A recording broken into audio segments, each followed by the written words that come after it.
Bonjour YouTube et je continue cette série de Apprenez l'anglais concret. Alors, si ça n'est pas déjà fait, je vous invite très fortement à aller voir les trois précédentes vidéos, et notamment la première vidéo qui vous expliquera pourquoi est-ce que je suis sur cet article. Là, je suis sur l'article de la fuite de données sur iCloud il y a 10 ans. Là, c'était en août 2014, donc c'était il y a 10 ans. Et donc, pourquoi est-ce que je fais ça? Petit rappel rapide pour les gens qui n'auraient pas vu la première vidéo. Dans la première vidéo, je lisais un article qui expliquait que Telegram était pas sécurisé parce qu'il y avait seulement 30 personnes qui travaillent là-dedans. Et j'avais dit que le nombre de personnes qui travaillent dans une entreprise, c'est pas une garantie de sécurité, puisqu'il y a des entreprises même très sécurisées, ultra sécurisées, comme Apple par exemple, qui ont pu être piratées. Mais c'est aussi le cas de Microsoft, c'est aussi le cas de Facebook, et voilà.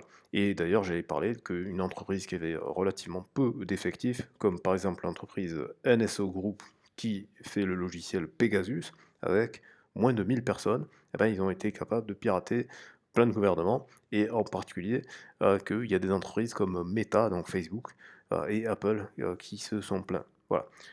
Ça, pour savoir plus sur Pegasus, tout ça, je vous envoie sur les deux précédentes. Si ça vous intéresse d'en savoir plus, ben, je pourrais creuser, parce que j'ai pas voulu faire la focale que sur Pegasus pour montrer que je fais pas que de l'espionnage, ce genre de truc, et que je voulais finir mon petit arc sur l'article pour Telegram, parce que j'ai d'autres choses à partager avec vous. Mais si ça vous intéresse, il n'y a pas de souci, moi ça m'a beaucoup plu, parce que j'ai appris beaucoup de choses que je ne savais pas, et tout ça sur Wikipédia. Donc on continue ici. 2014 Celebrity Nude Photo Leak. Donc, la fuite de photos de célébrités nues en 2014. D'accord? Leak, c'est fuir. C'est fuir comme une fuite d'eau, ou fuir comme, comme une fuite, un dossier qui sort alors que c'était pas prévu qu'il sorte.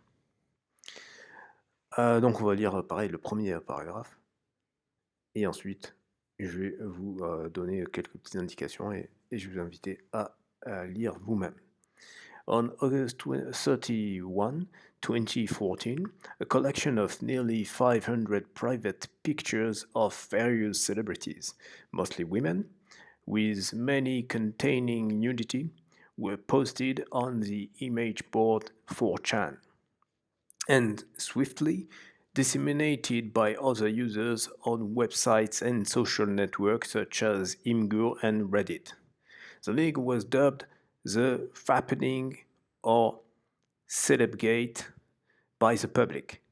The images were initially believed to have been obtained via a breach of Apple's cloud services suite, iCloud, or a security issue in the iCloud API, which allowed them to make unlimited attempts at guessing victims' passwords.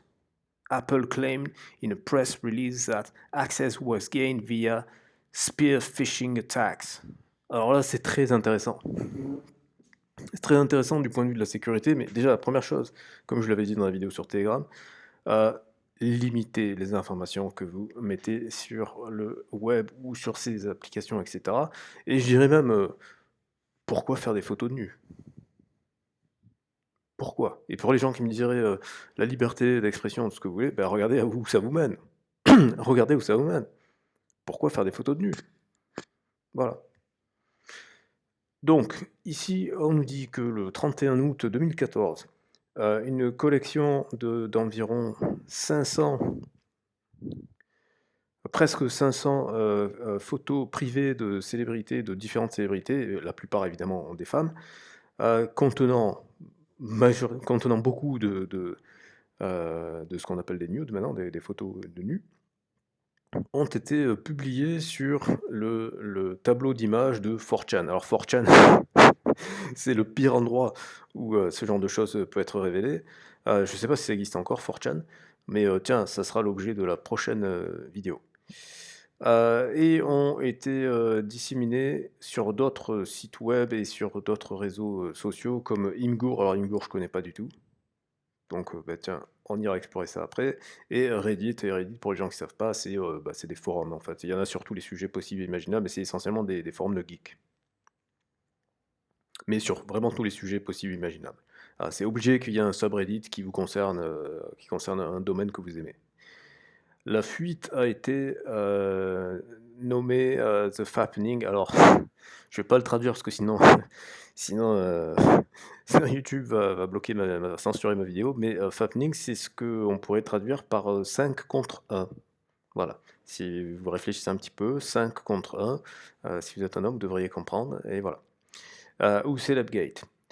Donc ça, c'est l'affaire des célébrités. Ok. Les images ont été initialement obtenues via des brèches dans le service de cloud de Apple, donc iCloud, où il y a eu un problème de sécurité dans l'API. Donc l'API, c'est pour Application Programming Interface, donc ça veut dire l'interface de programmation d'application, c'est-à-dire c'est un outil qui permet à un programme d'accéder à un autre programme existant. Je vais vous donner un exemple concret parce que là, comme ça, c'est dit en vrac. Vous avez déjà très certainement vu des applications où on propose de vous connecter via votre compte Google, via votre compte Facebook et ainsi de suite.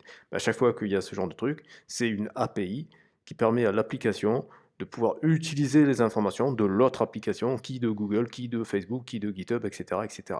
Donc c'est ça une API, c'est qui permet de faire communiquer des applications entre elles pour pouvoir réutiliser des informations déjà existantes dans une base de données d'une certaine application. Donc ce qui a permis donc de faire des tentatives de tests de password, de mots de passe illimités. Donc forcément, au bout d'un moment, le nombre de caractères des mots de passe étant limité avec des ordinateurs, eh ben, ils peuvent tester toutes les combinaisons possibles et au bout d'un moment, eh ben, ils trouvent les mots de passe. C'est ce qu'on appelle la technique de la force brute. Donc Apple, lui, a dit donc dans la presse que en fait, l'accès avait été obtenu par des techniques de phishing. Donc technique de phishing, ça veut dire que c'est des clics où les gens ils demandent en fait, euh, euh, ils envoient un mail et puis s'ils cliquent sur le lien, ça les pirate. Voilà. Bon, après, je suis pas un spécialiste du piratage, donc je vous invite à aller voir. Ben, je vous invite à lire cet article, c'est très intéressant. Et il doit y avoir une version en français, voilà. Donc vous pouvez faire la technique que je dis, donc je vous rappelle, la technique c'est vous lisez, éventuellement vous faites paragraphe par paragraphe, hein, vous n'êtes pas obligé de vous frapper tout l'article, hein. Sachant qu'il n'est pas très long non plus, hein, en fait. Après vous avez plein de références, mais l'article n'est pas super long. Voilà, ben, c'est tout pour cette petite capsule. Donc encore une fois, le propos, hein, si les sujets vous plaisent, vous me dites. Si les sujets ne vous plaisent pas, ben, vous me dites, et vous me dites quel sujet vous intéresse. Moi je fais comme ça un petit peu par arborescence. Et donc là, j'ai 2 autres sujets sous le feu, mais je vais plutôt changer un petit peu parce que j'avais une liste prévue de données et de ressources pour pouvoir apprendre l'anglais. Mais je trouvais que ça, c'était intéressant, c'était pas prévu. Et voilà. À bientôt pour une prochaine vidéo. Abonnez-vous, mettez un pouce vers le haut et partagez cette vidéo.